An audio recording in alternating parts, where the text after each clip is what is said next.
Hello students, train your brain में आपका स्वागत है। तो आज हम क्लास 10th का mathematics chapter number 4 quadratic equation द्विघात समीकरण पढ़ने वाले हैं, जिसमें कि हम सबसे पहले चैप्टर का इंट्रोडक्शन कर लेते हैं, जिससे कि हम चैप्टर में हमें क्या क्या पढ़ना है ये जान सकते हैं। तो क्वाड्रेटिक इक्वेशन किसे कहते हैं ये पढ़ लेते हैं।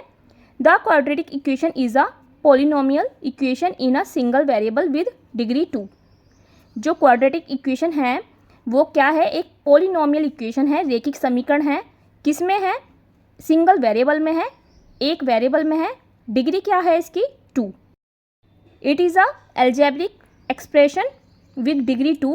जो इसका एल्जेब्रिक एक्सप्रेशन होता है उसका भी डिग्री कितनी होती है? 2 होती है। Every quadratic equation has 2 solution. सभी क्वाड्रेटिक इक्वेशन का जो सॉल्यूशन होता है वो कितना होता है? 2। 2 सॉल्यूशन निकलते हैं, तो उसी को हम क्या कहते हैं? द्विघात समीकरण या फिर क्वाड्रेटिक इक्वेशन। ठीक है, इसी को हम क्या कहेंगे? द्विघात समीकरण और quadratic equation. Standard form a quadratic equation. Standard form क्या होती है क्वाड्रेटिक इक्वेशन की? ax² + bx + c = 0, जहाँ a ≠ 0 होगा। ठीक है, अब हम ये देख लेते हैं कि हमें कौन कौन से मेथड्स पढ़ने हैं क्वाड्रेटिक इक्वेशन को सॉल्व करने के लिए। ठीक है, क्वाड्रेटिक इक्वेशन को सॉल्व करने के लिए हमें 2 मेथड्स पढ़ने हैं, तो लिख लेते हैं।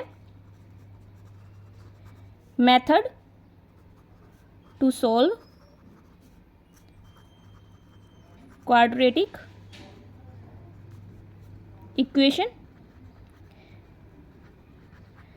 क्वाड्रेटिक इक्वेशंस को सॉल्व करने के लिए हमारे पास कितने मेथड्स हैं? 2। एक तो है फैक्टराइजेशन मेथड, ठीक है। सेकंड है हमारा यूजिंग क्वाड्रेटिक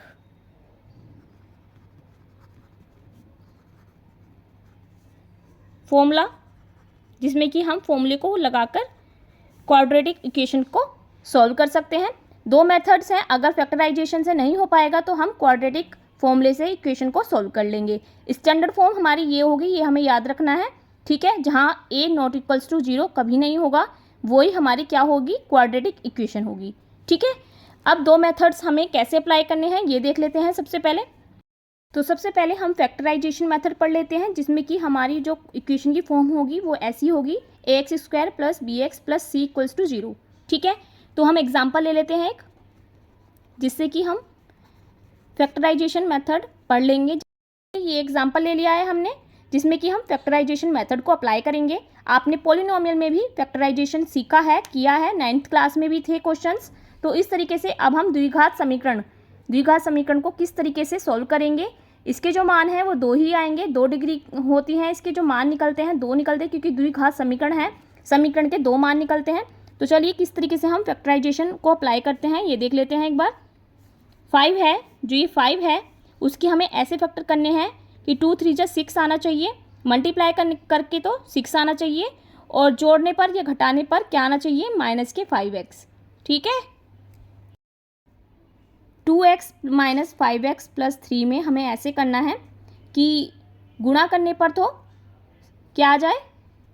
3 दूनी 6 आ जाए, और घटाने पर या जोड़ने पर 5x आ जाए। तो चलिए कैसे कर सकते हैं। 5 को हम इस तरीके से यहाँ लिख लेते हैं। 5 के हम फैक्टर करेंगे तो क्या आ जाएगा? 2 3 जा क्या होते हैं? 6 होते हैं। ठीक है, तो हम इसके फैक्टर करेंगे तो हम यहाँ पर क्या लिखेंगे? 2 - 2, और अगर हम मल्टीप्लाई करते हैं तो 6 आ रहा है। लेकिन अब हम देख लेते हैं कि -2 और -3 जोड़ेंगे तो क्या आ जाएगा? -5। तो आ पा रहा है। ठीक है, इस तरीके से हमें फैक्टर को करके देख लेना है कि किस तरीके से ये इसमें दोनों तरफ से सेट हो रहा है, गुणा करके भी और जोड़ने या घटाने पर भी। तो दोनों में सेट हो रहा है। -2 -3 करने पर -5 आ रहा है, और जब हम इसको मल्टीप्लाई कर रहे हैं 2 3 जा 6 आ रहा है। ठीक है, तो रख देते हैं पार्ट्स को यहाँ पर। 2x² - 2x - 3x प्लस में 3। ठीक है, अब हम 2 को कॉमन ले लेंगे और यहाँ से x को भी कॉमन ले लेंगे इस तरीके से। ठीक है, x यहाँ पर एक बार आ जाएगा, क्योंकि यहाँ 2 टाइम्स है तो 1 अंदर रह जाएगा। माइनस में 2x हमने बाहर ले लिया है तो क्या आ जाएगा? ओनली 1। ठीक है, माइनस के 3 कॉमन ले लेंगे, ठीक है, माइनस कॉमन लिया है तो अंदर की साइन जो है ना वो क्या हो जाएंगे, चेंज हो जाएंगे। तो x माइनस में 1 हो जाएगा, क्योंकि हमने माइनस भी कॉमन लिया है तो अंदर के सारे साइन क्या हो जाएंगे, चेंज हो जाएंगे। जो x था वो माइनस का था तो प्लस का हो गया, और जो प्लस का 3 था वो क्या हो गया, माइनस का। ठीक है, तो 2 ब्रैकेट सिमिलर आ गए, मतलब कि क्वेश्चन सही जा रहा है। ठीक है, तो x माइनस 1 को एक बार लिख देंगे, 2 ब्रैकेट्स में से एक बार लिख देंगे, और इसको एक ब्रैकेट में डाल देंगे, 2x माइनस 3। ठीक है, तो 2 मान हमारे इजीली निकल गए हैं। अब हम क्या करेंगे, इन दोनों को बराबर कर देंगे 0 की, क्योंकि क्वाड्रेटिक इक्वेशन ही हमें क्या कहती है कि कुछ भी हो जाए, जो भी आएगा मान उसको किसके बराबर रख देना है, 0 के। तो x माइनस 1 को भी हम बराबर रख देंगे 0 के, एंड 2x माइनस 3 को भी बराबर कर देंगे 0 के।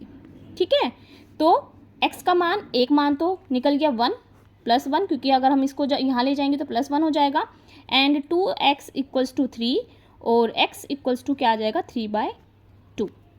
एक मान हमारा ये हो जाएगा, ये भी हमारा आंसर हो जाएगा, एंड ये भी आंसर हो जाएगा। तो इस तरीके से हमने फैक्टराइजेशन मेथड को समझ लिया है कि किस तरीके से आपको फैक्टराइजेशन को अप्लाई करना है क्वेश्चन में। अब हम क्वाड्रेटिक इक्वेशन का जो फॉर्मूला होता है सॉल्व करने का, वो भी देख लेते हैं। तो देखिए किस तरीके से हमें क्वाड्रेटिक इक्वेशन में क्वाड्रेटिक फॉर्मूले को लगाना है, ये देख लेते हैं। तो ax² plus bx plus c equals to 0 equation हमारी इस जैसी ही होगी। तो फॉर्मूला देख लेते हैं।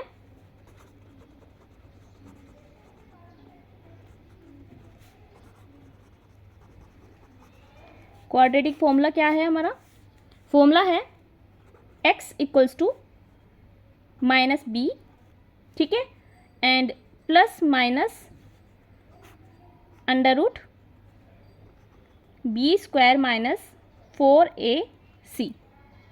ठीक है, इस तरीके से, एंड बाय में आ जाएगा 2a। ठीक है, ये आ गया हमारा। अब कुछ नहीं करना है, अब हमें इसको बंद कर देना है इस तरीके से, जिससे कि ये हाईलाइटेड हो जाएगा और हमें समझ में आ जाएगा। तो फॉर्मूलेस को हमें लिखना आना चाहिए, समझना आना चाहिए और याद भी करना है, क्योंकि फॉर्मूलेस तो रटिफिकेशन होते हैं, लेकिन प्रैक्टिस से आप मैथ को स्ट्रॉन्ग कर सकते हैं। तो देखिए हमने ये फॉर्मूले को याद करना है। अब जिसमें कि ये जो अंडर रूट ये है ना, ये पूरा जो है ये हमारी d की वैल्यू है, d equals to b² minus 4ac। b हमारा ये है। ठीक है, तो ये भी एक बार को समझना है, याद रखना है। तो जो ये इस फॉर्मूला है हमारा x इक्वल्स टू, हम इसे क्या भी लिख सकते हैं, माइनस के b प्लस माइनस दोनों में फॉर्मूला है ये, अंडर रूट d/2a। ठीक है, हम इसको ये फॉर्मूला भी लिख सकते हैं। तो ये भी हमारा एक फॉर्मूला है। ठीक है, देखिए एक पॉइंट ये वाला और पढ़ लेते हैं, जिससे कि ना हम इजीली क्वेश्चन को सोल्व कर पाएंगे। ये जो d है ना, इसका भी मान अलग अलग आता है। तो नेचर ऑफ रूट्स देख लेते हैं कि किस तरीके से ना नेचर ऑफ रूट्स को हमें समझना है, जिसमें कि जो d है ना, अगर कोई d निकल रहा है 0 से बड़ा तो क्या होगा, तो 2 डिस्ट्रिक्ट रियल रूट, तो क्या हो जाएगा, 2 डिस्ट्रिक्ट रियल रूट्स निकलेंगे। जैसे कि मान लिया रियल का मतलब है x equals to 1 and x equals to 3। तो d की वैल्यू जब 0 से बड़ी होगी तो 2 डिस्ट्रिक्ट रियल रूट्स निकलेंगे, एंड जब d जो है ना वो इक्वल्स टू 0 आ जाएगा तो क्या हो जाएगा, 2 इक्वल रियल रूट्स। ठीक है, इक्वल का मतलब है कि x इक्वल्स टू भी 1 एंड दूसरा पार्ट्स भी, दूसरा जो इसका डिग्री होगी, जो इसका मान होगा, जो दूसरा रूट होगा वो भी क्या होगा, 1 होगा। ठीक है, तो इस सिचुएशन में d इक्वल्स टू 0 आएगा, तो इस सिचुएशन में क्या होगा, 2 इक्वल रियल रूट्स निकलेंगे। ठीक है, अब लास्ट पॉइंट, d जो है ना वो अगर 0 से छोटा हो, मतलब कि माइनस में हो, तो क्या हो जाएगा, नो रियल रूट्स। ठीक है, तो वो तो है ही, रियल रूट्स मतलब वास्तविक नहीं है। ठीक है, जो हम रूट्स निकालेंगे वो वास्तविक नहीं है, इमेजिनरी है। तो इस चीज़ को आप देख सकते हैं, मतलब जैसे मान लिया x की वैल्यू क्या आ गई -1 एंड x इक्वल्स टू -3। तो ये हमारे कैसे होंगे, नो रियल रूट्स कैसे होंगे, रियल नहीं होंगे, वास्तविक नहीं होंगे। तो इस तरीके से हमें नेचर ऑफ रूट्स को समझना है। इस फॉर्मूले के साथ ही हमें इन तीनों पॉइंट्स को अच्छे से याद रखना है, क्योंकि ये तीनों पॉइंट मस्ट है, ज़रूरी है, तभी आपको क्वेश्चन समझ में आएगा, तभी आप क्वेश्चन को समझा पाएंगे और आंसर दे पाएंगे। ठीक है, तो ये समझ लिया। अब हम एक एग्जांपल ले लेते हैं, जैसे कि हमने लिया था पहले ही 2x² - 5x + 3। ठीक है, यही वाला फॉर्मूला हमने ले लिया है एग्जाम्पल। यही फॉर्मूले से हम अप्लाई करेंगे, जो कि क्वाड्रेटिक फॉर्मूला हमने पढ़ा है। इस फॉर्मूले को हम इसी इक्वेशन में अप्लाई करेंगे तो कैसे निकलेगा, सबसे पहले हम d को निकाल लेते हैं। d कैसे निकलेगा, फॉर्मूला हमें याद करना है। फॉर्मूले कैसा था, b² - 4ac। ठीक है, फॉर्मूला क्या था, d = b² - 4ac। a हमारा ये है, ठीक है, b हमारा 5 है, -5, एंड c हमारा 3 है। ठीक है, इस तरीके से हमने लिख लिया है। अब d = निकाल लेते हैं। तो b जो है वो क्या है, -5, तो -5²। ठीक है, और -4 × a क्या है 2 × c हमारा 3। ठीक है, अब d = 5 5 × 25, तो 25 आ जाएगा, एंड -4 दूनी 8, 8 या 24, तो 24 आ जाएगा। तो 25 में से 24 जाएगा, मतलब कि 1 आ जाएगा। 1 जो है वो बड़ा है किससे, 0 से। तो d का मान कैसा आया है हमारा, ऊपर देख लेते हैं एक बार, 0 से बड़ा आया है, तो 2 डिस्ट्रिक्ट रियल रूट्स आएंगे। कैसे रूट्स आएंगे, डिस्ट्रिक्ट रूट अलग अलग रूट्स जो अलग अलग वार्षिक संख्या आएंगी, मतलब कि 2 डिस्ट्रिक्ट आएंगे, अलग आएंगे वार्षिक रूट्स। ठीक है, तो निकाल लेते हैं। कैसे निकालेंगे वार्षिक रूट्स, फॉर्मूले से लगाएंगे। x = -b ± √b² - 4ac upon में क्या आ जाएगा 2a। ठीक है, तो x = क्या आ जाएगा, -b क्या था हमारा 5 -5, तो माइनस ऑलरेडी एक फॉर्मूले में है और एक अंदर से आएगा, तो ये -5 हो जाएगा, प्लस माइनस √ b क्या है, b हमारा -5 है, तो -5 का होल स्क्वायर -4 × 2 × n 3।